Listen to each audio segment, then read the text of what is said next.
All dreamers and students. तो जो हमने ये चैनल को स्टार्ट किया है साइंस विद एसएमएस, इसमें हम क्लास 9, क्लास 10 एंड क्लास 11 की साइंस को कवर करेंगे। तो सबसे पहले हमने बायोलॉजी क्लास 11 को स्टार्ट किया है, जिसमें हम पहले चैप्टर को डिस्कस करेंगे, पहले बायोमोलिक्यूल्स को। बायोमोलिक्यूल्स को डिस्कस करने से पहले हम बायोकेमिस्ट्री को डिस्कस करेंगे, क्योंकि biochemistry is the branch of science that studies the chemical substance and process occurring in living organism. It explains how biomolecules interact to sustain life.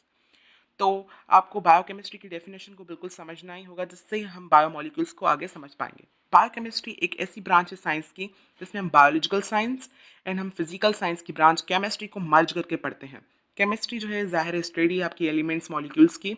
तो हम उन केमिकल सब्सटेंस को पढ़ते हैं जो आपकी लाइफ यानी लिविंग ऑर्गेनिज्म के अंदर जो प्रोसेस होते हैं, मेटाबॉलिक एक्टिविटीज़ होती हैं, उनमें पार्ट लेते हैं और हमारी लाइफ को सस्टेन करते हैं। तो बायोमोलिक्यूल्स को हम डिस्कस करते हैं। Biomolecules are naturally occurring chemical compounds found in living organism. They are essential for structure, energy, metabolism and regulation of life process. Biomolecules हमारे केमिकल कंपाउंड्स होते हैं। कौन से? Organic chemical compounds. Organic chemical compounds के derivatives होते हैं आपकी biomolecules, जो हमारी लाइफ को प्रोसेस करते हैं, डिफरेंट मेटाबॉलिक एक्टिविटीज में पार्ट लेते हैं और डिफरेंट मेटाबॉलिक एक्टिविटीज को रन करते हैं और उनके प्रोडक्ट बनते हैं आपके बायोमोलिक्यूल्स। ये आपके बॉडी को स्ट्रक्चर देते हैं और सेल को भी basic structural and functional unit जो है यही बायोमोलिक्यूल्स बनाते हैं। तो बायोमोलिक्यूल्स की कुछ टाइप्स हैं, जिसमें आपके पहला नंबर पे हमारे कार्बोहाइड्रेट्स आ गए, जिनको हम सैकराइड्स भी कहते हैं, sugars. These are main source of energy in all living organisms. Mostly plants and animals में जो मेन एनर्जी सोर्स होता है कार्बोहाइड्रेट्स होते हैं। 4.3 किलो कैलोरीज पर ग्राम आपकी एनर्जी मुहैया करते हैं। प्रोटीन्स, ये आपकी बॉडी बिल्डिंग में काम आते हैं, यानी मसल्स को बनाने में। जैसे आपकी एक्टिन प्रोटीन हो गई, वो आपकी मसल्स को बनाती है। उसके बाद आपके एंजाइम्स बायोकेटालिस्ट आ गए, जो आपके डिफरेंट मेटाबॉलिक रिएक्शंस में एज अ कैटालिस्ट रोल निभाते हैं। उसके बाद आ गए आपके लिपिड्स, जो आपके मेन एनर्जी स्टोरेज हैं, और आपकी मेम्ब्रेन्स जो हैं, आपकी सेल मेम्ब्रेन मोस्टली जो उसकी कंपोजिशन है वो भी आपके लिपिड्स के क्लास फॉस्फोलिपिड से बनी हुई है।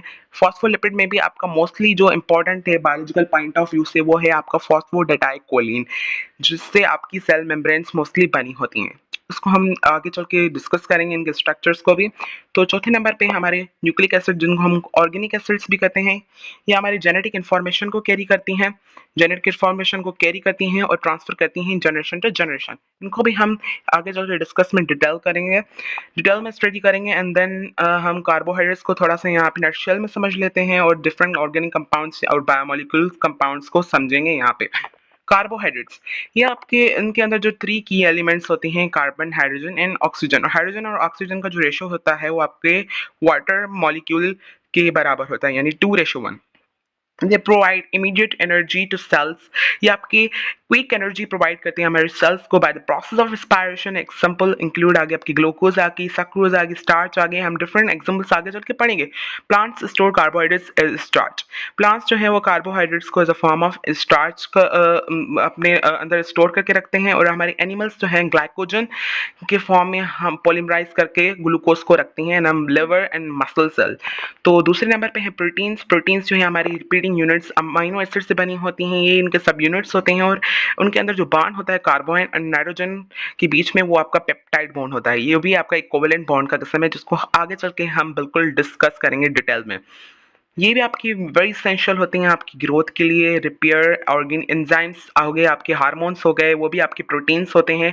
एंड इम्यूनिटी में हो गए, इम्यूनिटी में आपके एंटीबॉडीज हो गई, जो आपके इम्यून सिस्टम से होती हैं defence in the defence against the different pathogens. Haemoglobin जो हो गई, जो आपकी कॉन्जुगेटेड ग्लोबुलर प्रोटीन है, जो आपकी कैरी करती है ऑक्सीजन को। एंड एंजाइम्स हो गए डिफरेंट, ये आपके सारे एग्जाम्पल है प्रोटीन्स के, जिनको आगे चल के हम डिस्कस करेंगे डिटेल में। उसके बाद आपके लिपिड्स आ गए, जिनके अंदर आपके फैट आ जाते हैं, ऑयल्स आ जाते हैं, वैक्सेस आ जाते हैं। लिपिड्स को समझने से पहले ये समझना है कि लिपिड्स जो होती हैं हेट्रोजीनियस ऑर्गेनिक कंपाउंड्स होते हैं, यानी इनके अंदर जो रिपीटिंग यूनिट्स नहीं होते। इनके अंदर यूनिट्स जो हैं वो आपके चेंज होते रहते हैं। किस टाइप में आपका ग्लाइसरोल होगा तो उसके साथ फैटी एसिड लगा होगा, ईस्टर होंगे, तो डिफरेंट आपकी कंपोजिशन होती है लिपिड्स की।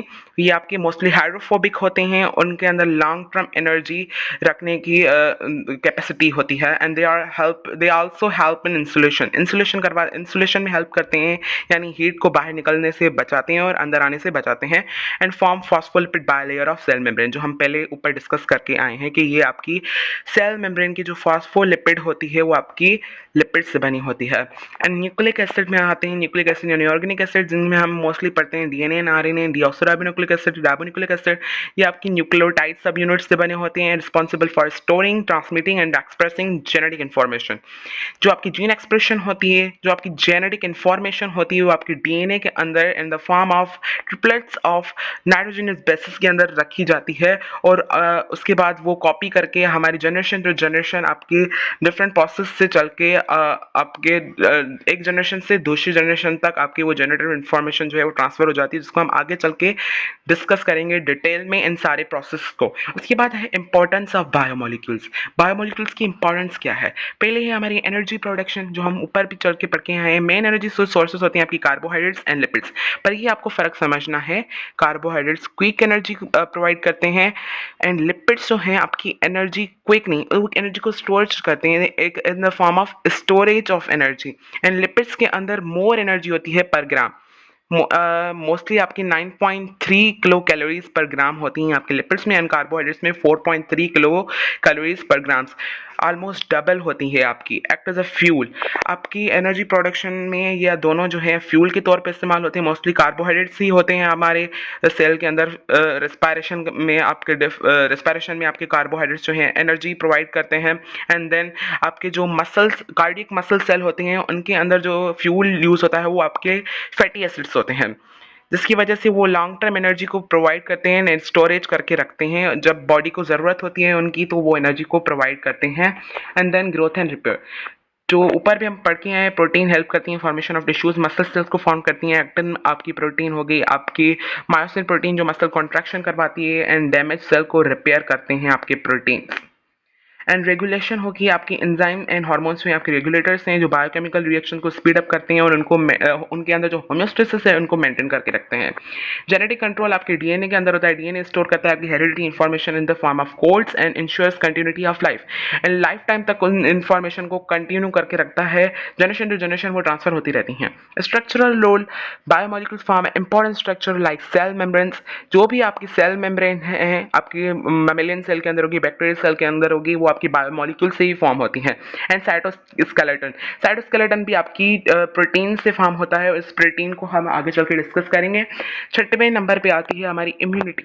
प्रोटीन जो है एंटीबॉडीज जो है वो प्रोटीन्स होती हैं जो हमारे इम्यून सिस्टम से फॉर्म होती हैं अगेंस्ट डिफरेंट एंड पैथोजन की डिफेंस के तौर पर हमारी एंटीबॉडीज प्रोड्यूस होती हैं बाय हमारी जो इम्यून सिस्टम है उससे। देन मेटाबॉलिज्म, बायोमोलिक्यूल्स हैं ऑल मेटाबॉलिक पाथवेज में इंपॉर्टेंट रोल निभाते हैं, जिसमें आपकी रेस्पिरेशन हो जाए, डाइजेशन हो जाए, फोटोसिंथेसिस हो जाए। रेस्पिरेशन में हम क्या होता है, ग्लाइकोलाइसिस होती है, ग्लूकोज को तोड़कर उससे हम एनर्जी हासिल करते हैं। एंड डाइजेशन में आपके डिफरेंट आपके एंजाइम्स जो हैं वो रोल निभाते हैं। एंड आगे चल के इन सब ये बायोमोलिक्यूल्स को हम डिटेल में डिस्कस करेंगे। आज तक इतना ही, कल हम इनको फिर से डिटेल में डिस्कस करेंगे, अलग अलग वीडियोस बनाएंगे इन डिफरेंट बायोमोलिक्यूल्स पर। अल्लाह हाफिज़।